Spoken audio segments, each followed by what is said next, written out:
All right, we got Greg Peterson on the line from Husker Online. Also, Rivals is where he does his work talking Nebraska football. Greg, for the second consecutive season, the season for Nebraska ends on a loss, but for the second consecutive season, you take an Iowa team that finishes top 15 in the nation right down to the last play of the game.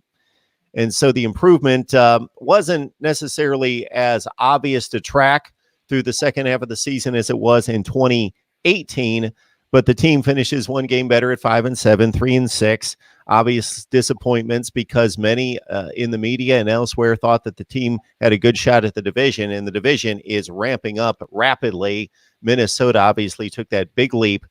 I'm going to take you to so I took all sorts of notes during the Iowa game, as I typically do watching these ball games, and never got around to really voicing my opinion on some of this stuff. But then listen to Scott Frost's post-game news conference after the Hawkeyes loss. Interesting comment he makes here. Quote, the team confidence is fragile. That's the team we inherited. Winning's a habit. Losing's a habit. Our team needs good things to happen so you can start building on it. Momentum's a powerful thing. And then he talked about, that obviously he's got to find the right formula to get it turned around. It's in the mind. And to a certain extent, obviously, the talent's got to be there, and he's working on that, as you mentioned, 2 top 20 classes. But just an interesting, as he's very upfront about the culture there, not being where it needs to be, not that the kids, there's anything wrong with the kids, because he's weeded out some of the kids that aren't going to put forth the effort, because I think he's good with the effort, but just the mindset and the mentality of championship teams and what he needs to see out of this program. Well, and that's exactly it. You saw as the year went along, guys leaving the team. I mean, actually being asked to leave the team because they just didn't get it. And Scott Frost doesn't put up with that. He's a no-nonsense guy. And he's going to bring in the guys here that he believes that can get the job done. And, for years, that the culture here really wasn't very professional. You had guys that wouldn't even go to the trading table, going out and eating McDonald's.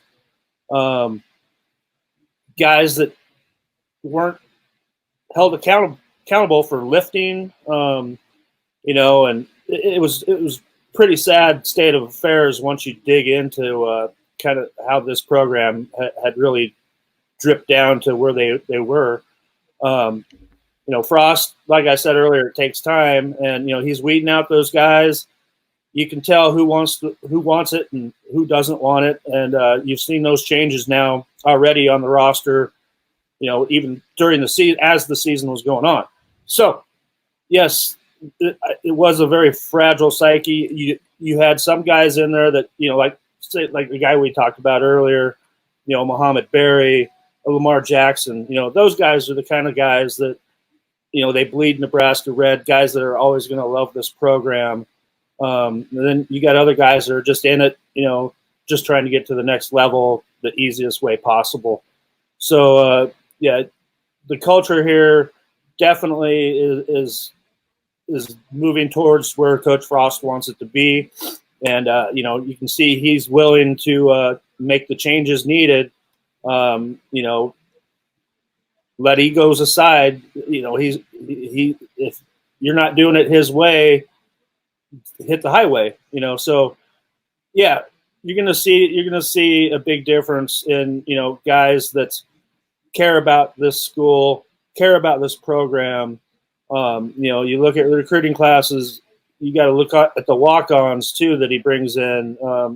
20 walk-ons, over 20 walk-ons, that all kind of guys that they give up scholarship offers to other schools to come and walk on here. And that's kind of the culture that you want here, going back to Scott Frost's playing days and before under Coach Osborne. And you're going to start seeing that here. It's going to change real quick here. And you're going to see those wins definitely go up. And, that Iowa game, really, a lot of people don't realize that, Nebraska wins that game. They're actually playing in a bowl game. So, they fought right down to the wire, and the effort was great. But some of those guys, though, some of those guys finish their career going to one bowl game, and that hurts, and it leaves a lasting impression on them. So it's time to move forward. Get with the program, and sky's the limit.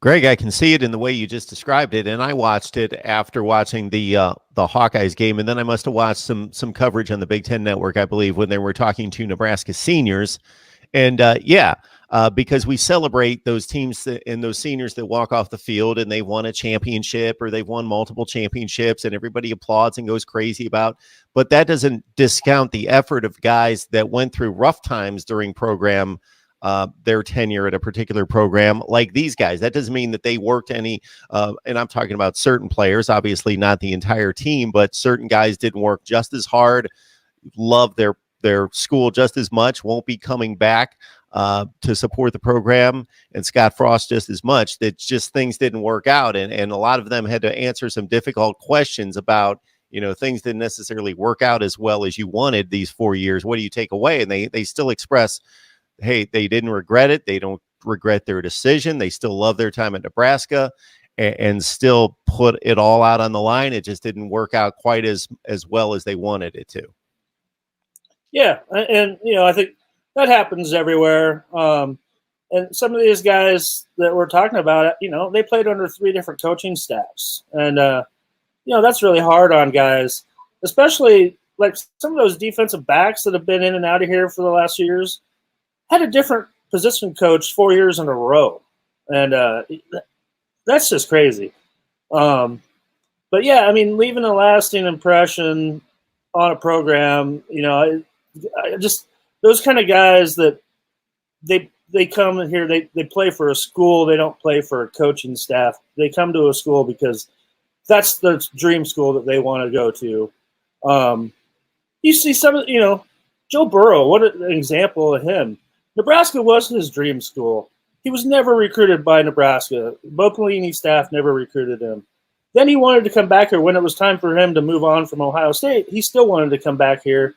And, you can't blame Coach Frost for that because he had Adrian Martinez coming in here. So, that's the kind of kid that, Nebraska needs to recruit. If that kid's a legacy and he wants to come here, you've got to recruit somebody like that. He wins the Heisman Trophy. So I mean, those are the kind of guys that you got to get. And Nebraska, they've clamped down on guys like that, on legacies, on in-state guys that used to not get recruited by the old staffs and have gone on and starred at other places. So to me, recruiting to a school means way more than recruiting to a coaching staff. Greg, we thank you so much for coming online. We know that you've got so much going on.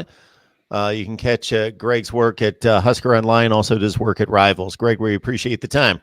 No problem.